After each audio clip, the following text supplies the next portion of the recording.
A few honorable mentions before I get to the main list. The Perfume Genius album was great. I really like Silvertongue by Torres, which I thought deserved more attention, as did Lost in the Country by Trace Mountains.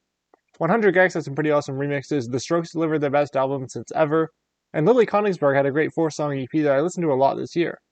In terms of the actual list, it is a top 10, and I'm not going to strictly assign numbers, just know that the ones I preferred more are later on, and there is a definitive number 1.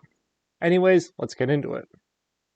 This is one of those albums which doesn't reinvent the wheel, but is just a great execution of a tried and true formula. The themes of transition and motion are present here, and the ethereal vocals add to this theme. The guitars make themselves known without overpowering everything else. I thought the back half was even better than the front, which lends itself to a great first listen, where you can really feel the album building on its own concepts. Overall, this is the most rock-solid indie rock I heard this year. 2020 was a very eventful year, and I'm not surprised that some stuff got lost in the shuffle, but there's really not enough talk about how Lady Gaga just dropped an electronic pop album again. This would be the biggest album of like 2015. I know Rain on Me was big, but honestly that was one of the weaker tracks here. Other than that, it's such an expressive record with that kind of grandiose but still cool songwriting that only Lady Gaga can pull off. It's a very energetic and pulsating album, but beneath that is the concept, the subtler part that hides its themes of fighting through the pain and being yourself in a chaotic, colorful world. It accomplishes this by delivering non-stop bangers. Bonus recommendation, check out the Sophie Tucker remix of 911. While the album version is good, I feel like this really takes this to another level. This album has two sides to it. On one hand, there are a lot of fast-paced bangers which are really catchy, the beats have a lot of bounce to them, and the flows complement it really well. The hooks are all memorable, it's just a fun assortment of songs that stayed in my rotation throughout the year. Then there are the slower songs, which show just how much depth Shooter Ganconi has in his songwriting repertoire. These kind of feel like early Vince Staples, taking their time to build a world of Young Money and Danger. Putting these two very different approaches to rap on the same album results in a special listening experience, and I can't wait to see where Coney goes from here. I have to admit, I've never been able to get into Fleet Foxes. Sure, change that. It's a very inviting, warm album without being too cloying. The songs feel swelling and epic while retaining a personal touch and not being overbearing. It hits its really great balance of a big band-driven album and an emotional, down-to-earth experience. The back half is definitely a little weaker than the opening half, but it's still a great album through and through.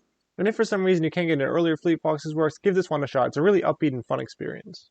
This album was one of my wilder listens of this year. At any given moment, there's some crazy noise pop instrumental with hard-hitting electronic beats and pounding drums, which coalesce into a strange and explosive backdrop for grounding vocals that are funny, sad, and empowering, often at the same time. The result is a collection of songs that sound exactly like this album cover looks. The rough edges and how these are formed into surprisingly catchy melodies are where this shines, as well as the screaming. That's cool too. If it's true that Black Dress is breaking up, then while that is sad, at least they left on a very triumphant note. Of all the singer-songwriter albums I saw on Pitchfork and listened to this year, The Baby was definitely my favorite. There's something very unique about Samia's word choice on this album, with lots of cool little vocal moments that flow seamlessly into the rest of the songs, and off-kilter lines that add a lot of personality. It's in the same vein as these kind of stripped-back records that are made since the 40s, but with more instrumental prominence and ultra-modern lyrics. Apple cider vinegar and kale is a great line. These songs swell and grow across their runtime really well, and overall this is one of the most pleasantly surprising albums of the year that I really haven't seen talked about on the end of the year list nearly as much as it should have. I love how distinct and different every Sufjan Stevens album is to each other. It's very easy to tell which album any given track belongs to, yet they're all also obviously from the same artist. The Ascension continues his grand tradition, fusing in many ways is his most pop-focused songwriting that takes the Age of Ad-style instrumentals and puts them under some very powerful songs with weighty themes, which would ordinarily result in a heavy slog of a listening experience, but here it feels weightless. It's a long album, but the themes stay consistent throughout, and it's filled with a lot of very expressive vocal moments that carry these themes even further. Even the title track is awesome, that never happens. I honestly didn't like this album the first time I approached it. I forget the song I first heard, but it didn't grab me the way Nothing Is Safe absolutely hooked me on Clipping's last album. And then I returned to it and loved almost every track. What it sacrifices in the previous album's immediacy more than makes up for in the depth of storytelling. It leans very heavily into straight-up horror elements, yet it keeps moving from idea to idea, it doesn't slog.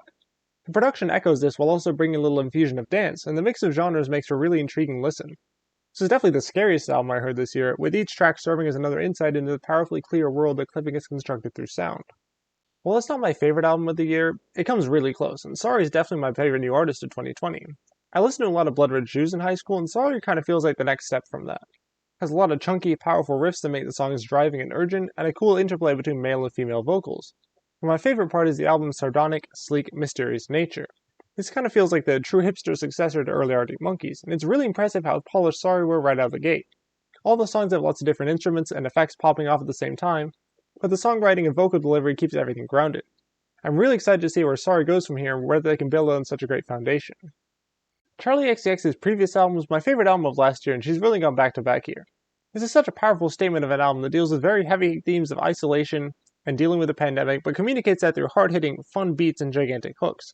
You can feel the catharsis here. This whole album feels like it's one giant emotional release. And even the songs that don't specifically deal with pandemic isolation deal with some kind of eruption of pent-up feelings. Songs like Detonate or Enemy that weren't as talked about as some of the others, but still brought this amazing cocktail of energy and thought-provoking lines. This is the year where hyperpop went mainstream, and Charlie's been leading the charge, with the DIY aesthetic giving way to some of the tightest and cleanest production this year. This is one of those rare moments where the album I needed also ended up being the album I wanted.